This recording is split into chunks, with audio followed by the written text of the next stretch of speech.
Hey everybody, it's Courtney with Lakeview Dairy Goats, and I am getting together my kidding kit for kids that we're going to be having here in like 4 days.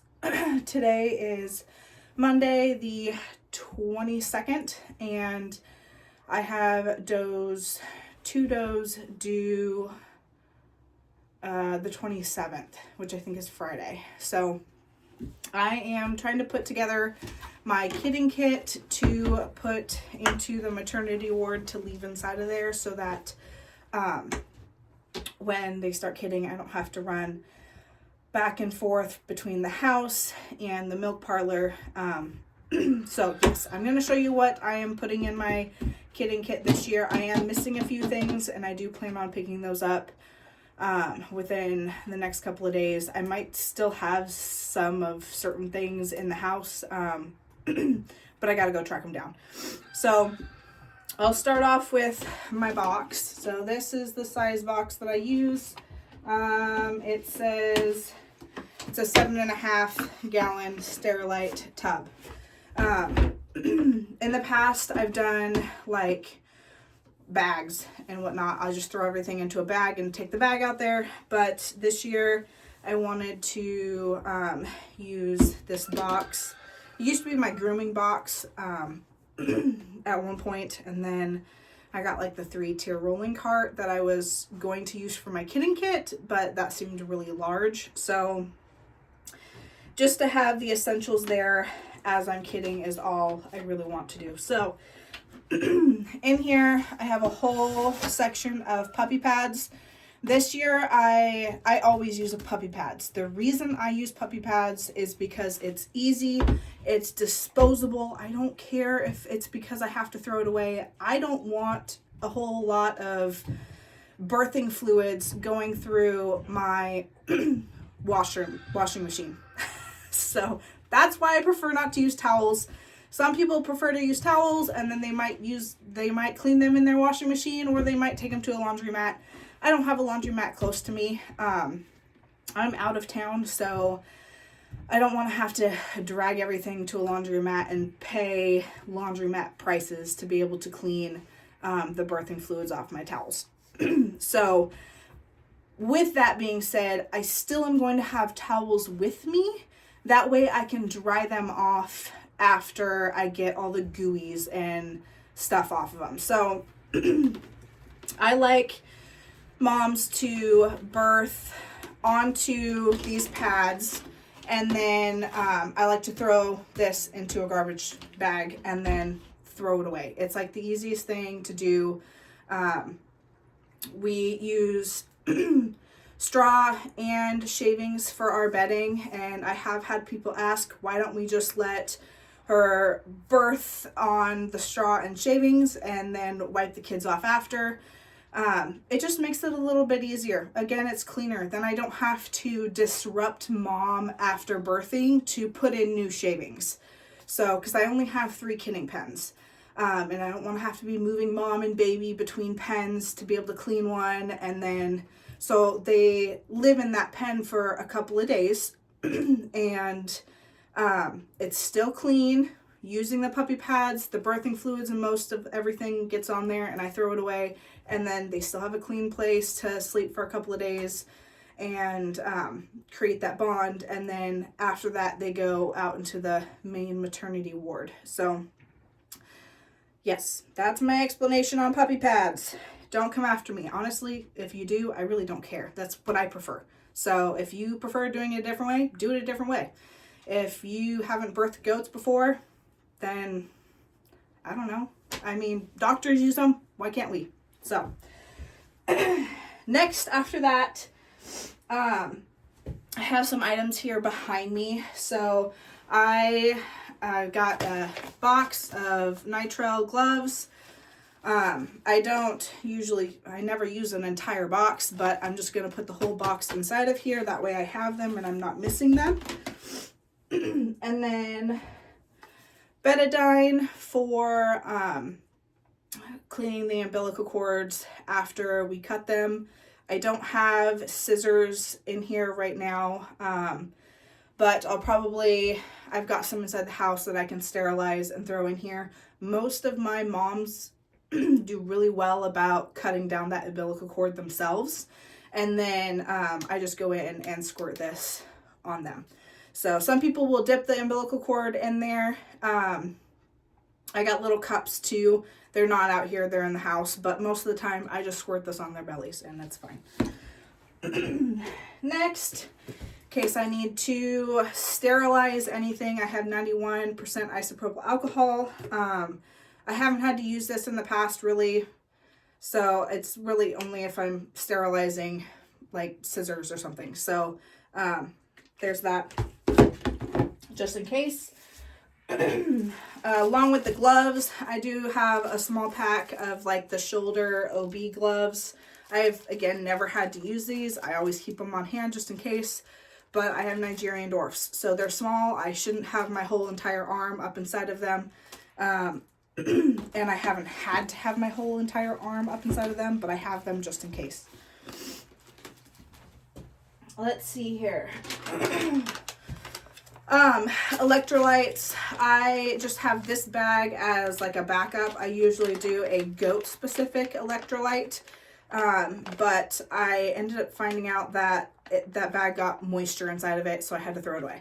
So this is what I have on hand. Most of the time I also do not use this. I use molasses, but I keep my molasses in the house because that's what I do is I go in the house, fill a bucket of warm water, stir in the molasses, and then bring it out to them. So there's no point in having the molasses out inside my kitty kit.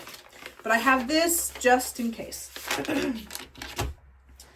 And then trash bag to throw the used puppy pads inside the garbage. So that just goes in the bottom.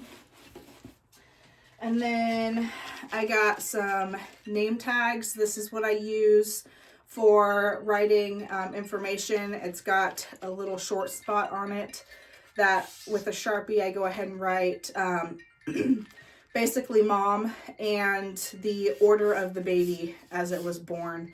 So I'll do like whatever, I don't know what this year's number, wow. They'll be born in 2025. So it'll be whatever the year's number is, and then, or letter, sorry. So like R, S, Q, P, whatever that ends up being. And then the number of like the order that they were born. So if there's 4 of them, 1, 2, 3, 4. And that's just for my own records. And I also like that mainly because I like to be able to write mom's name on there so that if my husband goes out there and I'm like, hey, check on Sassy's 4 babies. And then he can go out there and be like, okay, these ones are Sassy's, that. So Sharpie, because I need to be able to write on those. I also don't use this right away either. Most of the time I use this like the next day or the day after. So the first like 24 to 48 hours, they're just with their moms. I just write notes down of like what baby is what. And or if I can get pictures and video, I know when they came out, that kind of thing. Next is one of these little nose suckers to be able to suck the birthing fluids out of the airway, whether it's the nostrils or the mouth. Most of the time I have a pretty good, I've never had to use one. So most of the time I have napkins with me and I just wipe their face off really, really well. And as long as baby is coughing that stuff up, then I don't have to use this. Now I have used it like maybe once, and I kind of felt like I ended up using this and then I ended up wiping the face with a paper towel anyways, and the kids are fine either way. So now if they're not coughing it up, then yes, I will go towards using one of these, but most of the time the babies are good about coughing up all those fluids because that's naturally what they're supposed to do. So I got one of these just in case. I know on my last birthing video, a lot of people recommended this or didn't see me using this in my birthing videos. And they were like, oh my gosh, you got to use one of those. You don't have to, but if you want to, you can. It's there. lube in case I need to get in there and help pull out a kid or rearrange a kid, that kind of thing. I do have lube in here. This is J Jelly. I have heard that this is actually not the best stuff to use. It's actually preferred not to use this, but this is what I have right now, until I go and get some, I've heard KY jelly is actually way better to use, because if there's any type of, like, from what I've heard from other people, is if this gets into the abdomen or something like that, it can cause infection or something of that sort. Don't quote me on that. I've just heard that from other people, that this is not the best stuff to use. But this is all I have, so for now I'm going and putting it in here until I get KY jelly. And then thermometer, that's another thing to always have on hand, is a thermometer. You want to be able to tempt those kids to make sure that they are warm enough.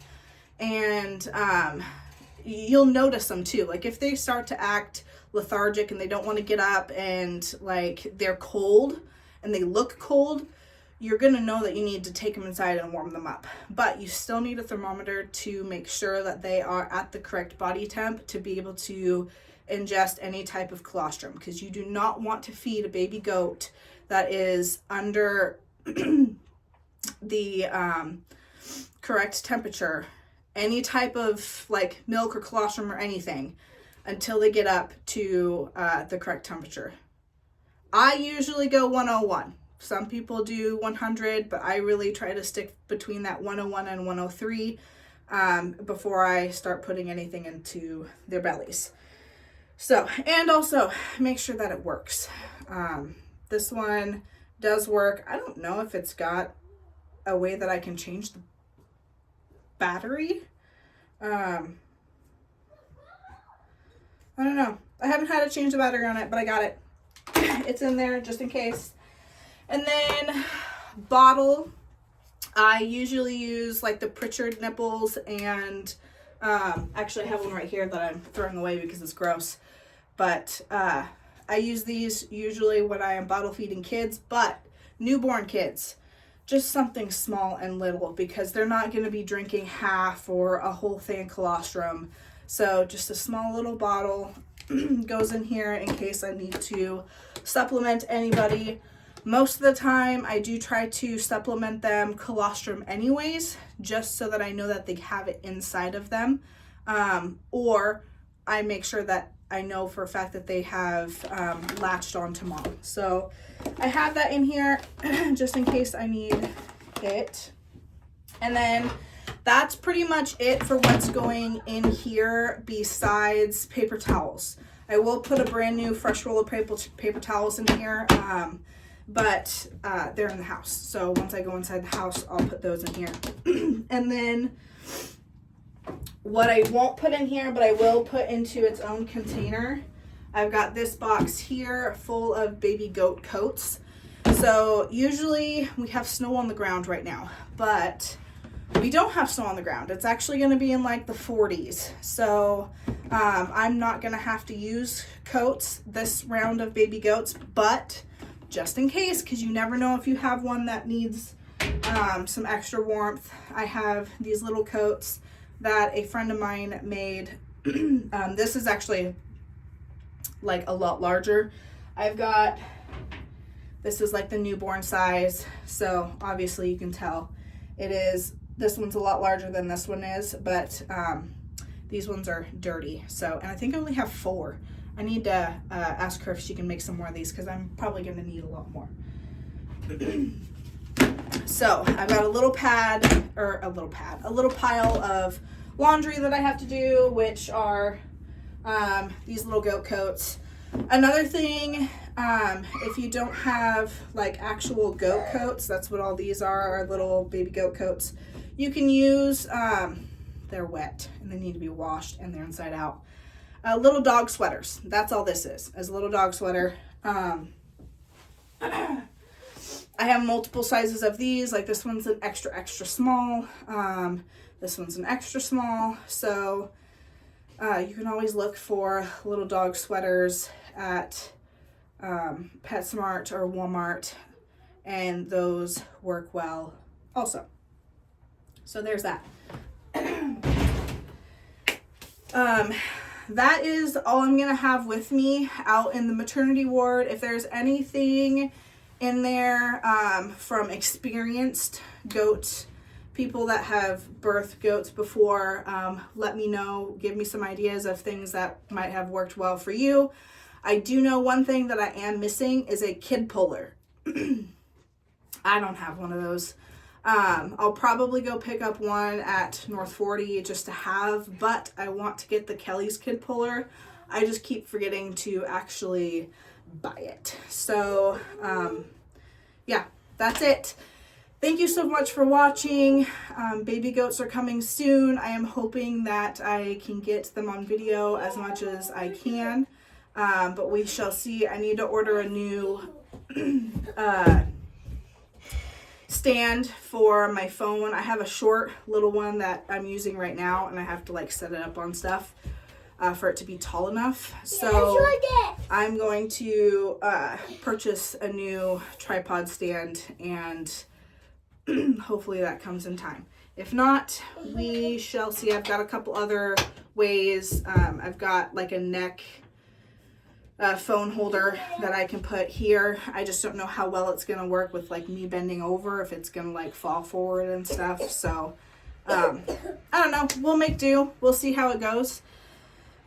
Stay tuned for more baby goat videos, and I'm gonna try to get this video up as soon as possible. I have a video that I did before this that I did measurements of bellies, and I can't get it to upload onto YouTube, so I think I need to try to cut it in half and try to re-upload it. It's not even that long of a video. It's about 20 minutes. So, and again, this video is getting there with being about 17 minutes. So anyways, I'm going to try to get this uploaded in time, and have a wonderful, a very Merry Christmas, and we'll see you on the next one. Bye.